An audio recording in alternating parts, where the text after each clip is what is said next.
Good evening guys, my name is Akshay Fidoda and I am from मानसा पंजाब। आज का जो हमारा लेक्चर है ना वो रीडिंग वर्ड्स विद टिप्स है।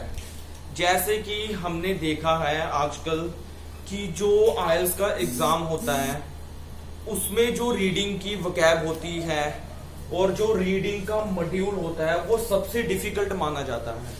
तो आज मैं आपको टिप्स के साथ कुछ वर्ड्स भी बताऊंगा जो हमें रीडिंग करते हुए काफी इजी लगेगा। तो हमारी सबसे पहली टिप ये है कि सबसे पहले जैसे हम रीडिंग पैसेज 1 में फर्स्ट पैराग्राफ पढ़ते हैं तो वो फर्स्ट पैराग्राफ पढ़ते ही हमारे दिमाग में ये होने लग गया था कि पैराग्राफ किसके रिलेटेड है। ठीक है, जैसे सपोज करो ये एक डमी एग्जांपल है, जैसे कि पहला पैराग्राफ कोई साउंड के रिलेटेड है। ठीक है, साउंड के रिलेटेड। अभी ये जो साउंड है वो किसी चीज की भी साउंड हो सकती है। हमने पैराग्राफ पढ़ते ये पता चल गया कि इसमें साउंड के रिलेटेड ये पैराग्राफ है। तो उसमें एक मैंने आज पैराग्राफ पढ़ा तो उसमें एक वर्ड आया, वो है अकूस्टिक्स। ACOUSTICS,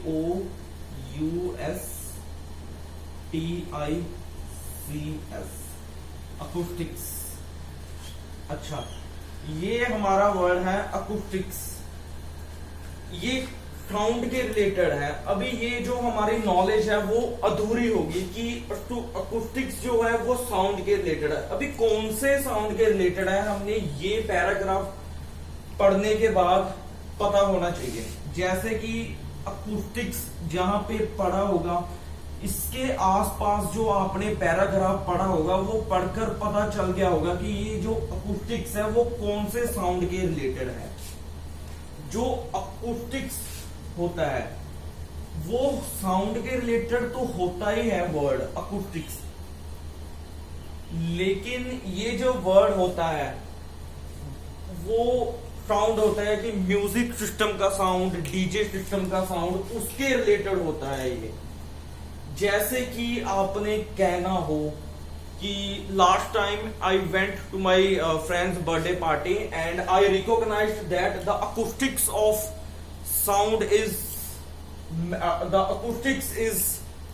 very great. तो आप इसको ऐसे यूज कर सकते हो। ठीक है, तो साउंड के रिलेटेड हमने एक कौन सा वर्ड पढ़ा आज, अकूस्टिक्स।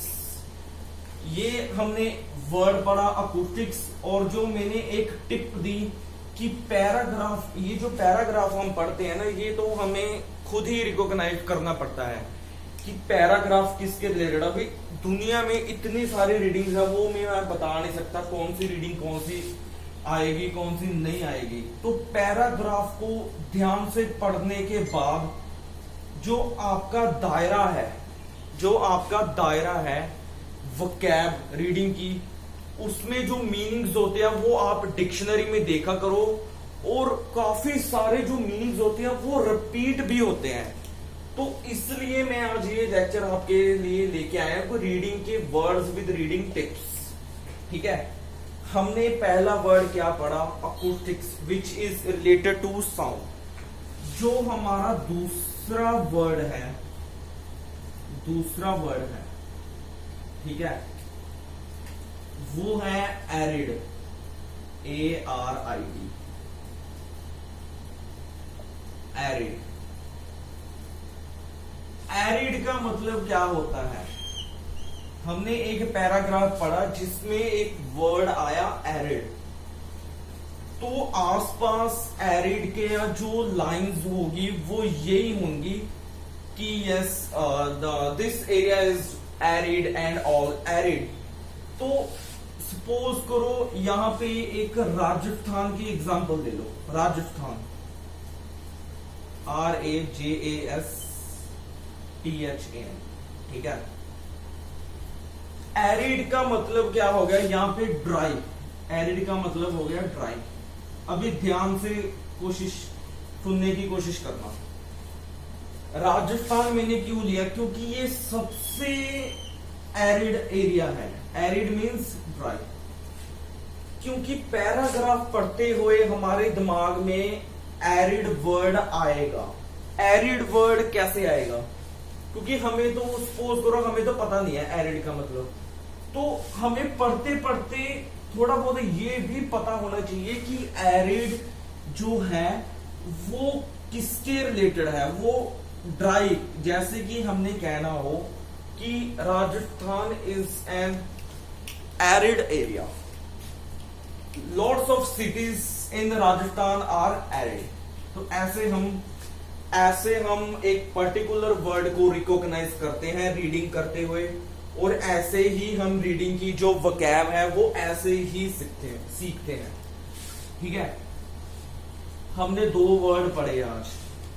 सबसे पहले जो हमने पढ़ा वो है अकूस्टिक्स, वो है साउंड के रिलेटेड। फिर हमने पढ़ा एरिड। जो हमारा थर्ड वर्ड है, थर्ड वर्ड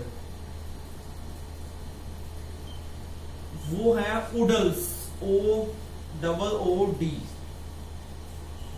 उडल्स। उडल्स यहां पे प्रेपोजिशन ऑफ लगा लो, चलो उडल्स। अभी हमें पता नहीं है कि उडल्स रीडिंग में एक वर्ड आ गया उडल्स, तो हमें तो पता ही नहीं है कि इसका मतलब क्या होता है। इसका मतलब मैं शुरू में एक बार फिर बताता हूं। अगर हमने रीडिंग करते हुए, जैसे हम एग्जाम में बैठे हैं, एग्जाम में बैठे जब हम बैठते हैं तो हमारे बीच ये वर्ड आता है, सपोज करो उडल्स। तो उडल्स के आसपास जो लाइंस है, जो वो उडल्स वाला पैराग्राफ होगा, उससे आप थोड़ा सा ना इसमें दिमाग लगाना पड़ता है, तभी ये मॉड्यूल डिफिकल्ट माना जाता है। तो उडल्स जो वर्ड है, इसका जो पैराग्राफ होगा, इसके जो आसपास लाइंस होगी, उसको आपने खुद को रिकॉग्नाइज करना है, खुद को एनालाइज करना है, एनालाइज। तो उडल्स का यहां पे क्या मतलब हो गया? जैसे कि हमने कहना हो कि oodles of fun, lots of fun, इसका मतलब ये होता है लॉट्स ऑफ फन। ठीक है, जैसे कि हमने कहना हो कि last time I went to my friend's birthday party, so I did oodles of fun. हम ना ऐसे ही रिकॉग्नाइज करते हैं वर्ड को, एक पर्टिकुलर वर्ड को ऐसे ही रिकॉग्नाइज, ऐसे ही हम इसको एनालाइज करते हैं। आसपास हमें देखना पड़ता है कि पैराग्राफ कौन किसके रिलेटेड है और कौन से उसमें वो है वोकैब वगैरह जो होती है वो कौन सी होती है। हमने आज 3 नए वर्ड्स सीखे। तो रीडिंग करने का ये भी होता है कि जो हमारी नॉलेज है वो बहुत ज्यादा बढ़ती है। ठीक है, जो हमारा 4th वर्ड है वो है पोटेंशियल। पोटेंशियल तो आई थिंक सभी को पता होगा, पोटेंशियल, फिर भी मैं चलो बता देता हूं। पोटेंशियल होता है, इसका मतलब मैंने पिछले लेक्चर में, पता नहीं कौन से लेक्चर में बताया था, लेकिन बताया जरूर था, मुझे ये याद है। पोटेंशियल जो होता है वो होता है संभावत। संभावत का क्या मतलब होता है? संभावत, जैसे कि हमने बोलना हो कि he is our potential prime minister. Potential prime minister का मतलब होता है कि संभावत। संभावत का मतलब हो गया कि यही एक पोटेंशियल, एक पर्टिकुलर चीज, उसको हम पोटेंशियल बोलते हैं। तो संभावत, यहां पे मैं लिख भी देता हूं, संभावत, संभावत। ठीक है, ये होता है पोटेंशियल। 4 वर्ड्स हमने आज सीखे। तो हमारा जो आज का जो हमारा आखिरी वर्ड है, हमने 5 ही करने हैं, क्योंकि रीडिंग की जो टिप है मैंने बताई है अभी इससे पहले कि एक पर्टिकुलर वर्ड को कैसे हम एनालाइज करते हैं, और हमें पता ना होने के बावजूद भी हम उस पे एनालाइज कर सकते हैं कि इसका मतलब क्या हो सकता है। पैराग्राफ पढ़ते हुए ही हमें 60 to 70% पता चल जाता है कि एक पर्टिकुलर वर्ड का क्या मतलब है। ठीक है, जो हमारा अगला वर्ड है वो है अम्पटीन। अम्पटीन, अम्पटीन। अभी ये जो वर्ड है इसका हमें मतलब अगर ढूंढना हो तो क्या हो सकता है। अम्पटीन, इसका क्या मतलब हो सकता है। अम्पटीन का, अम्पटीन का मतलब क्या हो सकता है। जैसे कि मैं अब एक एग्जांपल देता हूं कि इसके बहुत ज्यादा बेनिफिट्स हैं, बहुत ज्यादा बेनिफिट्स हैं, बहुत ज्यादा बेनिफिट्स हैं, बहुत ज्यादा। किसी भी चीज के पैराग्राफ पढ़ते हमें एनालाइज करना है कि कौन सी चीज के बेनिफिट्स हमें बता रहे हैं। ठीक है, अम्पटीन, अ लॉट ऑफ बेनिफिट्स, किसी भी चीज के बेनिफिट्स। ठीक है, a lot of benefits. Paragraph actual में रियल फंडा ये है रीडिंग का कि पैराग्राफ तो हमने खुद पढ़ना है, सब कुछ खुद ही करना होता है रीडिंग का, लेकिन हमें वर्ड ना पता होने के बावजूद भी हमें ये वर्ड्स पता होने लग जाते हैं। ये तो मैंने आपको ये जो वर्ड्स आए हैं, नए वर्ड्स आए हैं, ये एक एग्जांपल लेके मैंने आपको बताया है। ठीक है, जैसे अम्पटीन हमने पढ़ा, लॉट्स ऑफ बेनिफिट्स। सो हम एक एग्जांपल के तौर पर कह सकते हैं कि while doing exercise in the morning there are lots of there are umpteen benefits of doing regular exercise in the morning। आप ऐसे बोल दो। ठीक है, तो umpteen, तो ये थे हमारे 5 वर्ड। आगे और भी करेंगे। ये मैंने एक टिप बताई है रीडिंग को कैसे करना है, कैसे पैराग्राफ पढ़ना है।